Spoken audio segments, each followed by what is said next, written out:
The battle over immigration and customs enforcement has become even more heated in Minneapolis as a man is shot in the leg after reportedly resisting arrest, and anti-ICE citizens in the city protest ICE's appearance, some peacefully, some in ways that appear to obstruct the agents doing their lawful duty. Are we headed toward a larger and violent showdown, and what should our politicians be doing to prevent it? From the opinion pages of the Wall Street Journal, this is Potomac Watch. That's our subject for today on Potomac Watch. I'm Paul Gigot, the editor of the Journal Opinion Pages, Wall Street Journal, and I'm here with my colleagues Kim Strassel and Kyle Peterson. So after the killing of Renee Good last week in a tragic altercation with a ICE agent, neither side has seen fit to cool things down. President Trump sent another 1,000 agents to the Twin Cities on top of the 2,000 that are reportedly already there. He also posted on Truth Social that Minneapolis, your day of retribution is coming. While Democrats are asking residents to go out in the streets or outside of their homes and monitor ICE and film the agents. Let's listen to the two sides here. First, Kristi Noem in Minneapolis, the Secretary of DHS, and then the governor of Minnesota. Our ICE agents are following the law and running their operations according to training.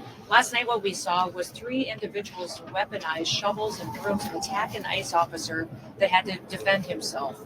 So we're hopeful that we don't see that again, that these protesters and violent rioters will be held accountable for the actions that they're taking, and that our officers can do their work safely. Tonight, I want to share another way you can help. Witness. Help us establish a record of exactly what's happening in our communities. You have an absolute right to peacefully film ICE agents as they conduct these activities. So carry your phone with you at all times. And if you see these ICE agents in your neighborhood, take out that phone and hit record. Help us create a database of the atrocities against Minnesotans, not just to establish a record for posterity, but to bank evidence for future prosecution. Wow. All right. Let's take Kristi Noem first. She is there in Minnesota, I guess, and is trying to, trying to run this operation. What do you think about this showdown? Well, look, both sides have obviously elevated and escalated this. And just to talk about the violence of the last week or so and these unfortunate shootings that we have seen. I mean, in my mind, this is pretty straightforward. We can have a very long conversation about whether or not either side is acting rationally or behaving well here. We can have a discussion about Donald Trump's immigration policies and whether or not mass deportations are a good idea morally or politically. But if you're just talking about what ICE is doing on the ground, there is federal law. They have been deployed to go do this. And when you have the governor there, you also had Hakeem Jeffries say something much the same, claiming that these were attacks on Americans. They are presenting this as something that is against the law, something outside of the law. And that makes people feel emboldened to take actions that they might not otherwise take. And look, everybody has a right. We have a long-standing right in this country to peacefully protest. That means holding your sign, jeering, jibing if you want, having marches through town. You also have, you can engage in what we call civil disobedience, but you understand or need to understand that if that is what you're going to do, that you are going to be arrested, you're going to be put in jail. And if you are aggressive enough to federal law enforcement officers, you are putting your own health and safety at risk. That's what's happening here. And that's the thing where I really wish we could see some of the Democrats cooling the rhetoric. I think Donald Trump is reacting to it. That's not a good idea either. But the guys on the ground that are trying to do their job are caught in the crossfires here, and the whipping up of emotions on both sides is simply causing more people to break the law, to engage in ways that are putting themselves at risk and putting these officers at risk too. The episode on, I guess it was Wednesday evening, where Christy Noem talked about the shovels being used on an ICE agent. The allegation, Kyle, is that this was the agents were attempting to arrest an illegal migrant, a criminal migrant, and they reacted with force against him. And he defended himself, and then you had the shot fired and somebody hit in the leg. What's hard to tell from just covering this from afar is just how much obstruction there is in these incidents that crosses the line to lawbreaking, and how much of it is what Walz describes as just monitoring. We're just looking, and we're attesting to what they're doing. But he calls them atrocities, which suggests deliberate and wanton violence against Americans, which is not helping, and I think does inflame people. But again, we're not exactly sure how much obstruction there is and how much just peaceful protests. Hard to tell. But either way, it's creating these very volatile situations because just as a baseline, obviously, we have federal immigration law. ICE is the agency that is tasked with carrying it out, and that is a legitimate function of the federal government that is not to be obstructed by the state or protesters or anybody else. On the other hand, we also have public spaces, including the street and the sidewalk, where you have rights to stand and to, say your piece and to take video of what agents are doing out on the street there.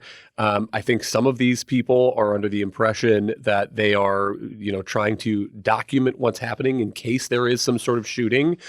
We've seen cases where, including George Floyd, including Renee Good, where in the immediate aftermath of some kind of violence, that bystander video is very useful for either side in figuring out what actually happened there. But either way, you were creating a situation, and I know Governor Walz also said, stay peaceful, but talking about ICE, raining down brutality on our cities, on Minnesota, it's contributing to a situation where you have law enforcement agents that are out there trying to get a mission done. They may have specific people they're going after, and they're hitting a crowd of people, and a crowd makes poor decisions. Even if individual people in the crowd say, I'm just standing here filming.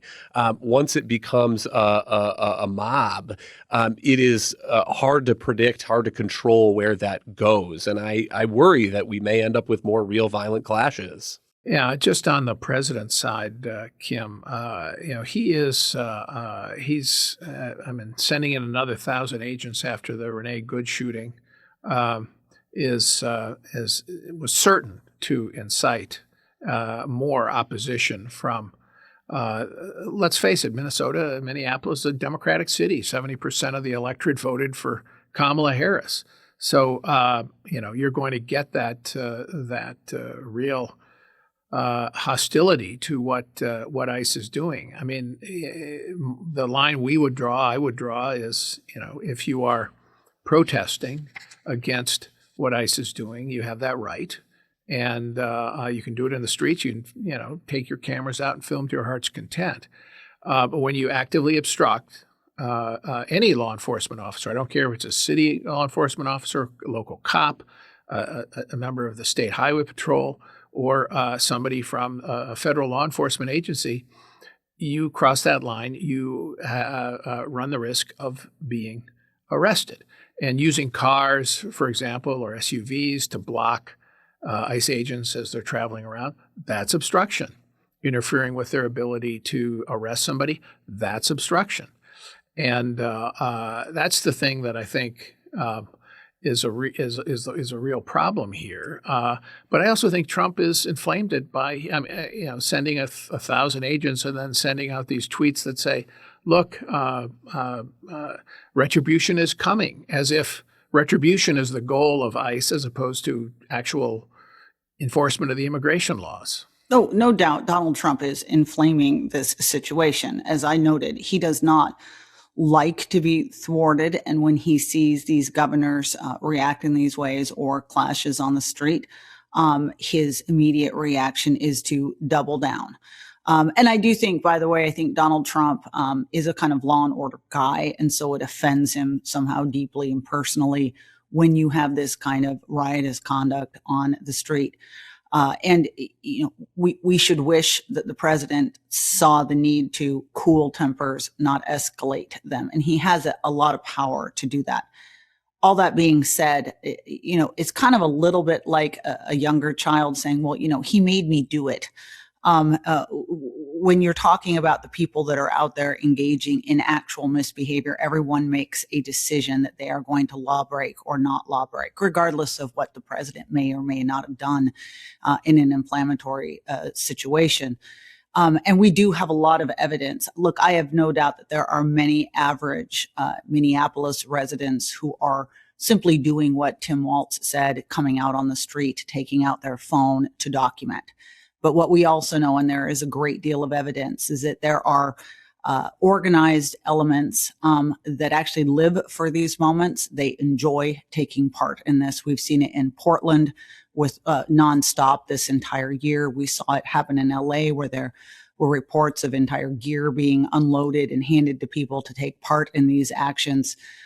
In this most recent altercation with the shooting of the man in the leg, even the police chief of Minneapolis acknowledged there was a problem. He had to call for the crowd to disperse because they were throwing fireworks and rocks and ice at the police and at ICE officers. We've obviously seen the obstruction.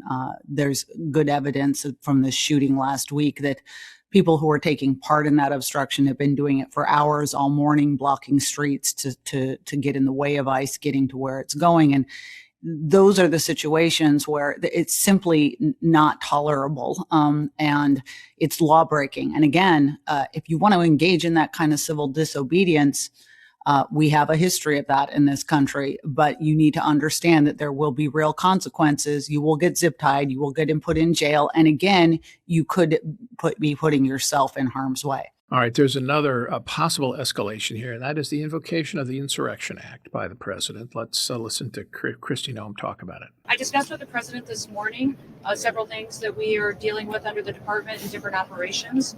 We did discuss the Insurrection Act. He certainly has the constitutional authority to utilize that. My hope is that this leadership team in Minnesota will start to work with us to get criminals off the streets. Donald Trump also said in a Truth Social post that he could invoke the Insurrection Act, Kyle. The Insurrection Act it's a statute. He doesn't merely have the constitutional right to do it. He has statutory authority to do it, passed by Congress. It was last invoked by George H.W. Bush during the Los Angeles riots in, I think it was the early 1990s. And that's when the president can call in the military to put down social unrest and restore public order. It's a threat, obviously. It's interesting. 10 days or so ago, the Minneapolis mayor said, don't be violent, don't take the bait, because he wants to invoke the Insurrection Act. The president does. I know my guess is that Stephen Miller, the deputy chief of staff, very much wants to invoke the Insurrection Act. But it really ought to be reserved for genuine, the title says insurrection. It doesn't say, altercations in the street regarding ICE agents or any law enforcement. It basically is designed to take care of wholesale rioting and great public disorder that is doing a lot of damage. I think if the president does that, if we're at 7 now on a 0 to 10 scale, that takes it up to 10.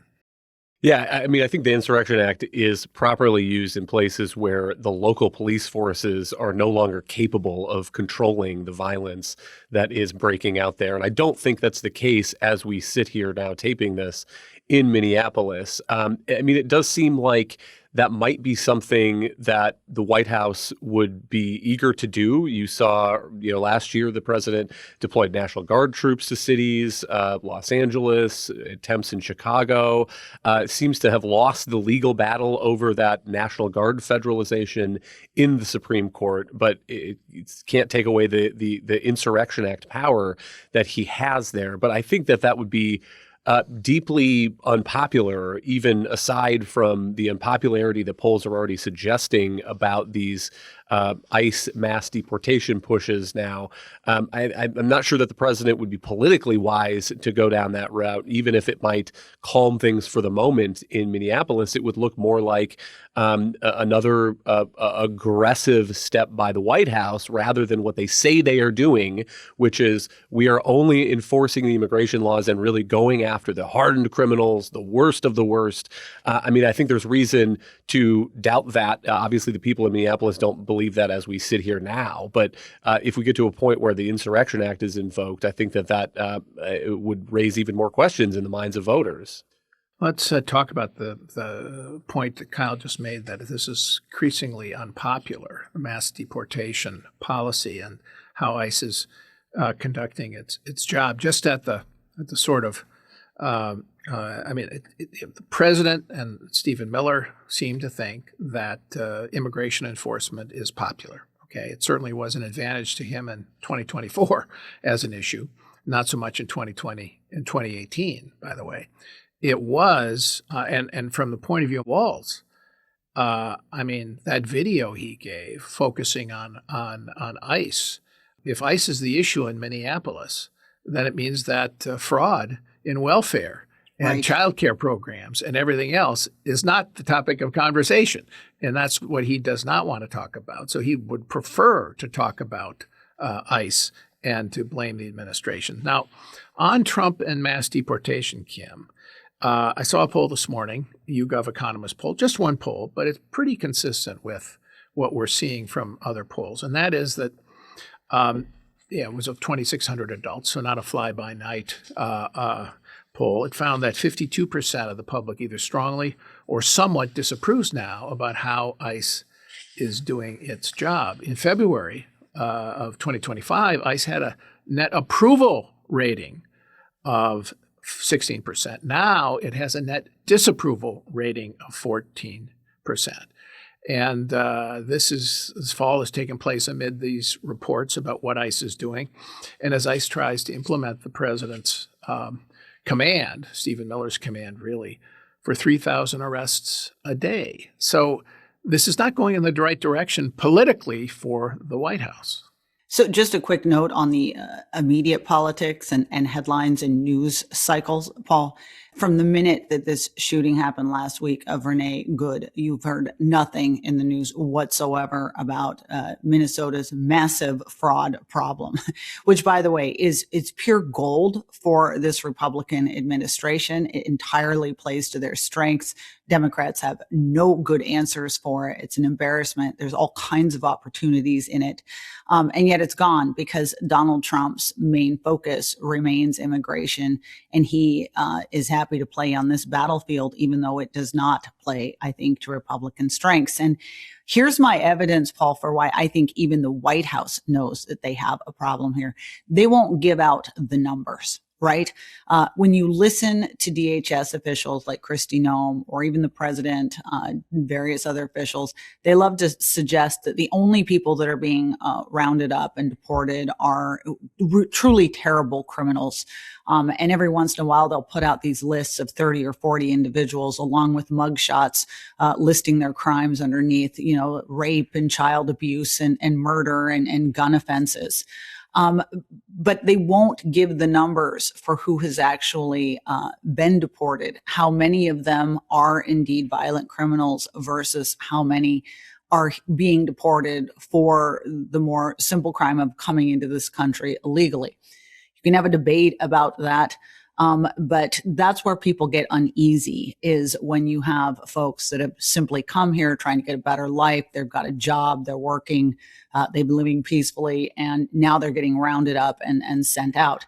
Again, we don't have those numbers, but I think it is incredibly notable that the administration won't give us those numbers, because I think in their heart they know that that is a much more controversial and problematic policy agenda for them to pursue. Well, and widespread support for closing the border to illegals, and big success for the administration. And that's what the president promised in the campaign, what he has executed.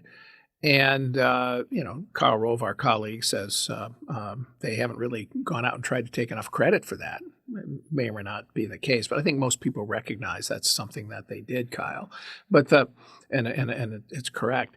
But the deportation policy, I mean, we were meeting with the president in October of 2024 as he's running for election. You, I think, specifically asked him, well, what about the downside of arresting people who have been here for years, constructive members of their community?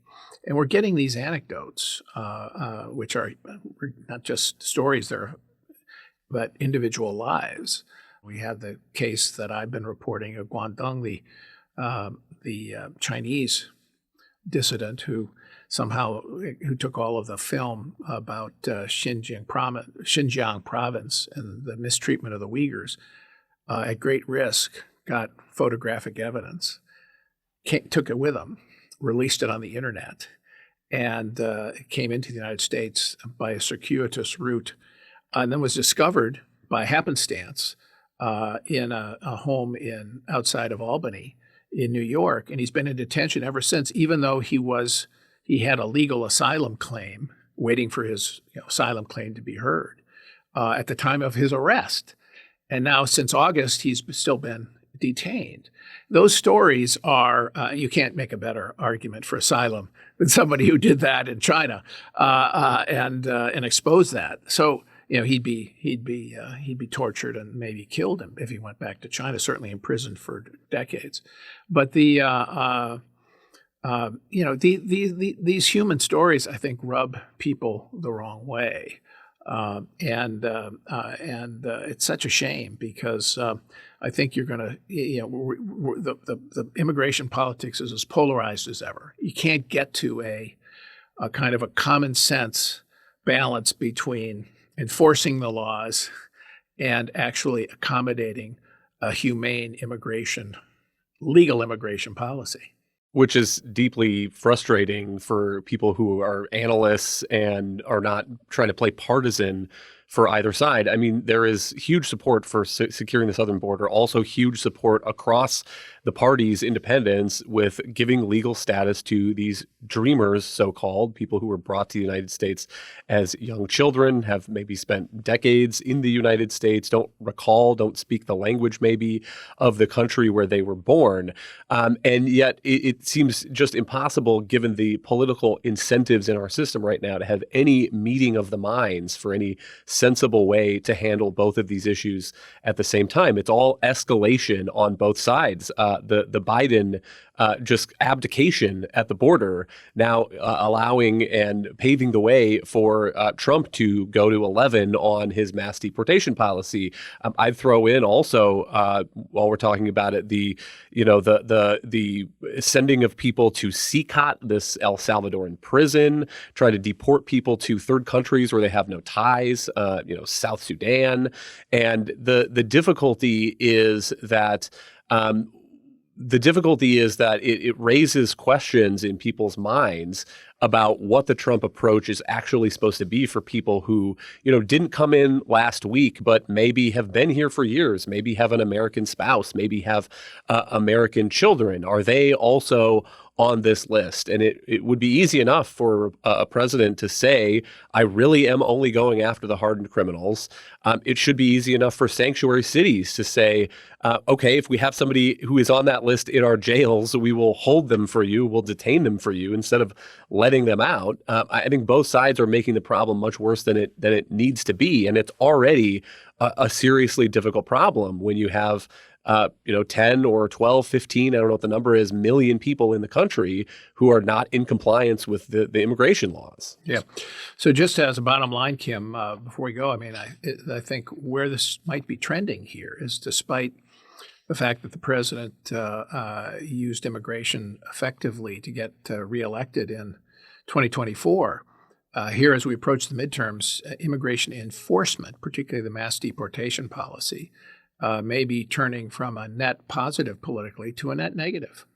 Yeah, and I think this is a very serious question that the president has to meditate on, is whether he wants that to be the theme of 2026 domestically, because that's where we're headed. And I know for a fact that Republicans are quietly asking the White House to perhaps think about a way to extricate themselves honorably from this moment.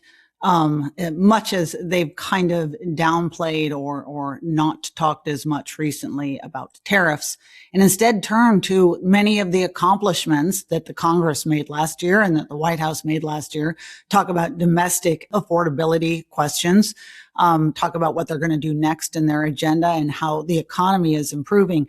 Because if they're going to make this about what is, in fact, a highly divisive, controversial question, in a year where Republicans are already on the back foot because of history and the difficulty of the party in power winning midterms, they are fighting an uphill battle. And that's a choice the White House is going to have to make. Yeah. Okay. All right. Last word, Kim Strassel. Thanks so much. Thanks to Kim. Thanks to Kyle Peterson. Thank you all for listening. We are here every day on Potomac Watch.